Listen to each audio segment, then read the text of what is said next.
Singing Turtle and the Cloud Castle.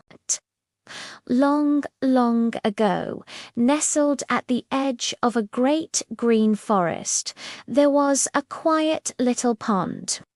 Sunlight would dance on its surface, and lily pads floated like tiny green boats. In this peaceful pond lived a small turtle named Tito. Now, Tito was a bit different from the other turtles. While they were perfectly happy to spend their days basking in the warm sun or swimming lazily through the cool water, Tito was filled with a boundless curiosity and a heart full of dreams. His favorite spot was a smooth grey rock right at the water's edge. He'd sit there for hours, not looking at the pond, but gazing up, up, up at the endless blue sky.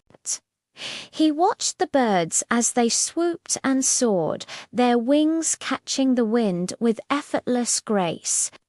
A quiet whisper would escape him, a secret wish he held deep inside. "If only I could fly," he'd murmur to himself.